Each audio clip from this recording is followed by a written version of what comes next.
ఇప్పుడు మనం chicken curry ఎలా చేయాలో చూద్దాం. దానికి కావాల్సిన ఇంగ్రీడియంట్స్ ఏంటో చూద్దాం. ముందు చికెన్ చాలా సాఫ్ట్గా ఫ్రెష్గా ఉండాలి. 2 స్పూన్లు నూనె, 2 స్పూన్లు ఉప్పు,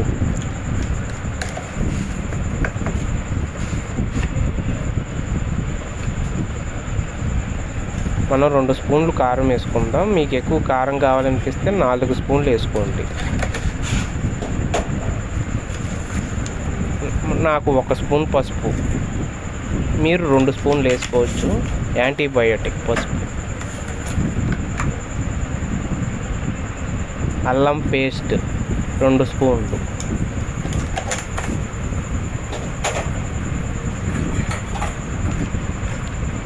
పెరుగు తగినంత,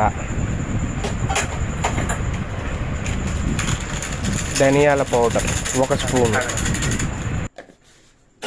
ఇప్పుడు ఇంగ్రీడియంట్స్ అన్నీ మనం వేసుకున్నాం కాబట్టి మిక్స్ చేసుకుందాం.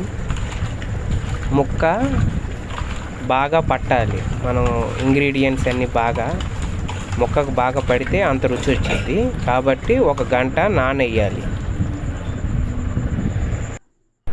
అది నానబెట్టాం కాబట్టి మనం కూరగాయలు కట్ చేసుకుందాం. టమాటాలేమో మనం మిక్సీ పడదాం. అలాగే మనం ఒక కళాయి తీసుకొని దాంట్లో 2 రెబ్బలు కరివేపాకు వేసుకుందాం.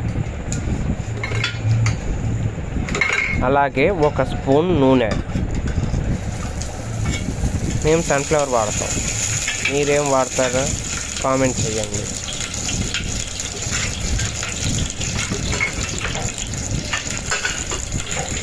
ఇప్పుడు మనం ఉల్లిపాయలు వేసుకుందాం.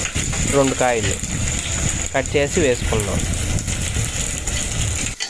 ఉల్లిపాయలు వేసుకున్నాం. ఇప్పుడు ఆ ఉల్లిపాయలు బ్రౌనిష్ కలర్లో వచ్చేంత వరకు మనం గెంటెతో ఇలా తిప్పుతూ ఉందాం. 1 స్పూన్ మనం మళ్ళీ వేసుకుందాం అల్లం పేస్ట్. ఇంకా టమాటా అది మనం దీంట్లో వేసుకుందాం.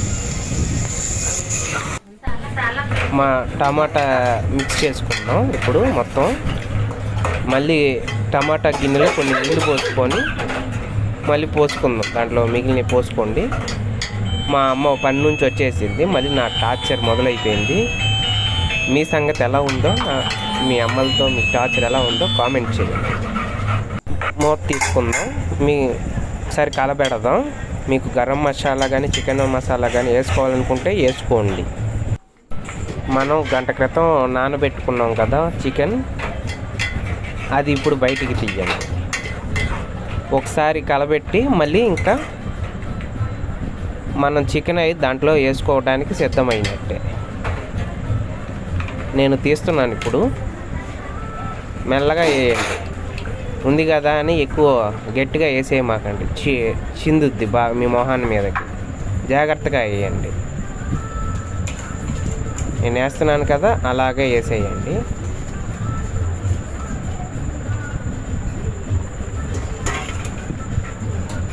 చూశారు కదా, ఇలాగే వేయండి.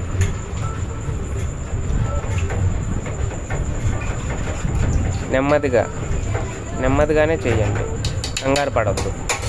ఇప్పుడు మూత పెట్టుకుందాం. కాసేపు తర్వాత టేస్టీ చికెన్ రెడీ. కాసేపు తర్వాత మూత తీసి చూడండి, గుమ్మగుమ్మలాడించే చికెన్ కర్రీ రెడీ. ముక్క చూడండి ఎంత బాగా ఉడికిందో. మీరు సర్వ్ చేసేసుకోవచ్చు. Bye friends.